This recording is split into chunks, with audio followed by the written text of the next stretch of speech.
नमस्कार, स्वागत है आपका एमपी न्यूज में। मैं हूं दीक्षा और आज हम बात करेंगे लोकसभा चुनाव की। जी हां, दिग्विजय सिंह लड़ सकते हैं लोकसभा चुनाव।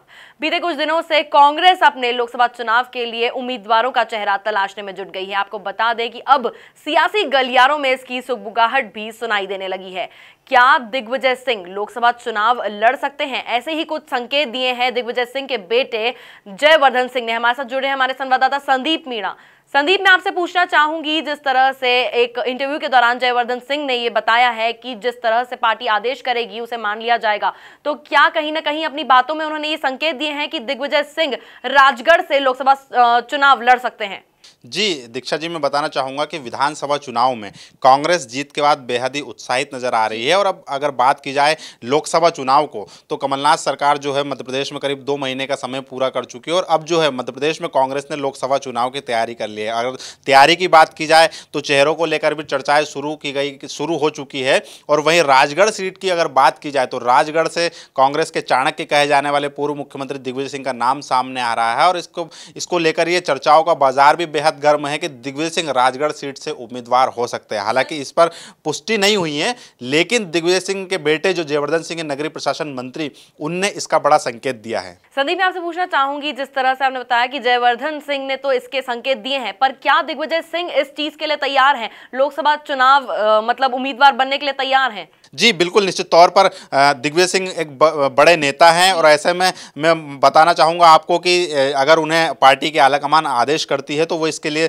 तैयार हैं, क्योंकि वो कांग्रेस के सियासी चाणक्य माने जाते हैं। और उन्होंने अपने अगर कांग्रेस उन्हें राजगढ़ ही नहीं बल्कि किसी भी सीट से अगर उतारती है तो वो उसके लिए तैयार ही हैं, क्योंकि जिस तरीके से दिग्विजय सिंह की अगर नीतियाँ चलती है मध्य प्रदेश की सियासत में या देश की सियासत में, तो काफ़ी वो मंझे हुए खिलाड़ी माने जाते हैं राजनीति के। ऐसे में मैं कहना चाहूँगा कि वो राजगढ़ सीट से चुनाव लड़ने के लिए बड़े तैयार हैं। और इस बात के संकेत भी उनके बेटे जयवर्धन ने दे दिए हैं, क्योंकि मध्य प्रदेश की सियासत के चाणक्य कहे जाते हैं। तो ये माना जा सकता है और ये माना भी जा रहा है कि दिग्विजय सिंह राजगढ़ की सीट से अपनी दावेदारी जताने के लिए भी ना सिर्फ तैयार हैं बल्कि चुनाव लड़ने के लिए भी पूरी तरीके से तैयार है। और वहां पर वो कांग्रेस के झंडा बुलंद करने के लिए भी पूरी तैयारी में है। संदीप, जिस तरह से आपने पूरी जानकारी दी, अगर हम बीते कुछ सालों की बात करें, जिस तरह से आप जानते हैं कि 15 साल के बाद कांग्रेस सत्ता में वापस आई है और इस 15 सालों के वनवास का कारण कहीं ना कहीं दिग्विजय रहे हैं, नो डाउट। अब वापस आने का कारण भी एक बार फिर से कहीं ना कहीं दिग्विजय रहे हैं। तो क्या राहुल गांधी एक बार फिर से दिग्विजय सिंह के चेहरे पर दांव लगाने के लिए तैयार होगी लोकसभा चुनाव में? जी दीक्षा जी, मैं बताना चाहूँगा कि अगर सियासी खबरों की माने तो दिग्विजय सिंह को राहुल गांधी का राजनीतिक गुरु कहा जाता है, लेकिन पार्टी में होता वही है जो कांग्रेस का आलाकमान यानी कि राष्ट्रीय अध्यक्ष चाहते हैं। मैं ये भी बताना चाहूँगा कि मध्य प्रदेश में कांग्रेस की एक वनवास की 15 सालों का जो वनवास हुआ है उसकी बड़ी वजह दिग्विजय सिंह रहे, क्योंकि दिग्विजय सिंह सरकार में कांग्रेस की कई नाकामियाँ थी जिसकी वजह से कांग्रेस को 15 साल का वनवास काटना पड़ा। लेकिन जब कांग्रेस पूरी तरीके से असफल हो गई थी, तो ऐसे में मध्य प्रदेश में कांग्रेस की वापसी करवाने में भी दिग्विजय सिंह का बड़ा हाथ रहा है और वो किंग मेकर की भूमिका में रहे। तो कहीं ना कहीं यहां पर जो दिग्विजय सिंह की नीतियां काम आई है कांग्रेस की वापसी करवाने में, उसको लेकर राहुल गांधी बेहद ही खुश है। और मैं बताना चाहूंगा कि लोकसभा चुनाव में अगर समीकरणों को माने तो दिग्विजय सिंह की पसंद को खासा तरजीह दी जा रही है। और विधानसभा चुनाव में जीत के बाद कांग्रेस बेहद उत्साह में है और लोकसभा चुनाव में काफी बड़ा जो है बढ़त बनाने के मूड में भी नजर आ रही है, क्योंकि नतीजों का फर्क बखूबी मध्य प्रदेश में देखने को मिलेगा। जिस तरीके से कांग्रेस ने सरकार बनाई है तो कहीं ना कहीं इसका असर लोकसभा चुनाव में भी देखने को मिलेगा। ऐसे में पार्टी के आलाकमान की कोशिश है कि मध्य प्रदेश में कांग्रेस सीटों में बढ़त लेकर आए और लक्ष्य कांग्रेस का कि 29 में से कम 20 सीट लेकर आए कांग्रेस। तो ऐसे में मैं बताना चाहूंगा कि इंदौर, भोपाल, राजगढ़, ग्वालियर और उसके बाद ऐसे तमाम मध्य प्रदेश की कई ऐसी सीट है जहां पर राहुल गांधी बड़े चेहरों पर दांव लगाया जा सकता है। इंदौर की अगर बात की जाए तो इंदौर में दिग्विजय सिंह की पत्नी का नाम आ रहा है, अमृता सिंह का।